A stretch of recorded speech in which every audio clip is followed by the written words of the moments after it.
धनक value research के podcast में आपका स्वागत है। आप सुन रहे हैं फर्स्ट पेज कॉलम, जिसको धीरेन्द्र कुमार ने लिखा है। फोर्ट नॉक्स के सोने का रहस्य। सरकार का जमा किया सोना भी अगर शक के दायरे में आ जाए तो उसका क्या मतलब हो सकता है। ये कॉलम गोल्ड के बारे में है।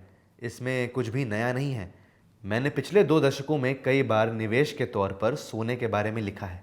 हालांकि इस कॉलम को लिखने की शुरुआत कुछ ऐसी बातों से हुई जो मेरे दिमाग में नहीं थी। पहली बात इस बारे में है कि बैंक ऑफ इंग्लैंड में फिजिकल गोल्ड रखने वाले यूएस बैंक्स और दूसरे लोगों को सोना पाने में देरी का सामना करना पड़ रहा है। और दूसरी बात फोर्ट नॉक्स की समस्या की थी। आखिर क्या है फोर्ट नॉक्स की समस्या? चलिए आगे इससे समझते हैं। पिछले 1 हफ्ते में फोर्ट नॉक्स के इर्द गिर्द एक गजब का नाटक उभर कर आया है। ये वो मशहूर तिजोरी है जहां अमेरिकी सरकार अपना सोने का खजाना रखती है। जिस नाटक की मैं बात कर रहा हूं उसकी शुरुआत एलन मस्क के इस सवाल से हुई थी कि क्या किसी को पता है कि सोना अब भी वहां है।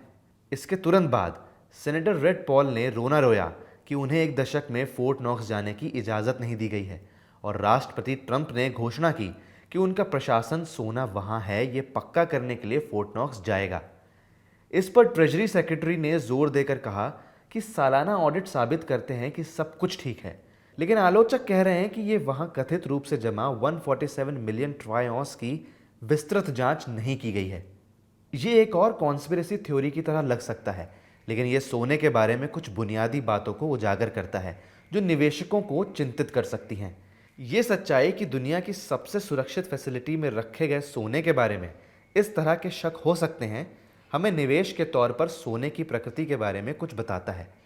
अगर आप फोर्ट नॉक्स में रखे सोने के बारे में पूरी तरह से निश्चित नहीं हैं, तो आपके बैंक लॉकर में रखे सोने या आपके डीमैट खाते में मौजूद कागजी सोने के बारे में क्या कहा जाए।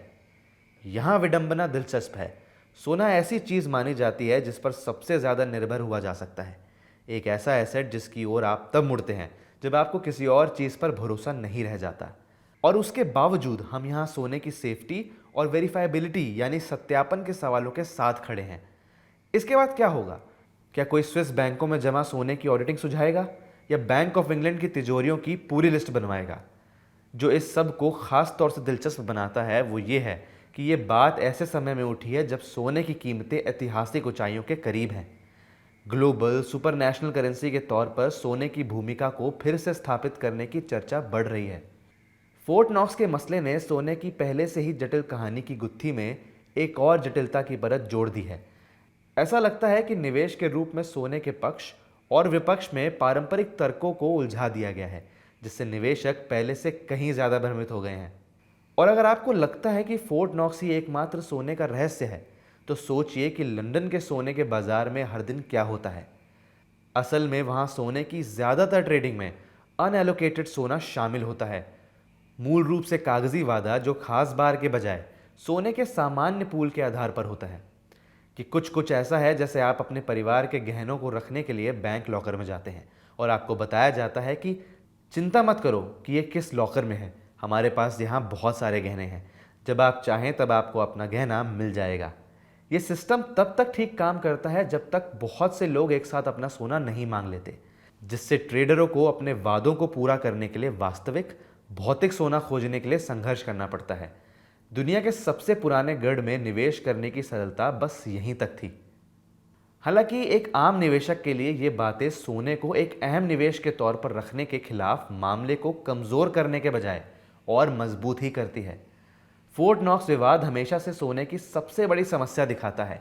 ये एक ऐसा एसेट है जो कुछ भी पैदा नहीं करता, कोई आमदनी नहीं देता, और जिसकी कीमत पूरी तरह से इस बात पर निर्भर करती है कि कोई और इसके बदले में क्या लेगा।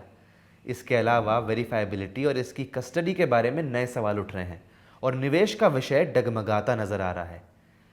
मैंने लंबे समय से माना है कि सोने को किसी व्यक्ति के निवेश पोर्टफोलियो में बहुत हुआ तो एक छोटी भूमिका ही निभानी चाहिए। पिछले सप्ताह की घटनाओं ने उस नज़रिए को बदलने के बजाय और मजबूत ही किया है।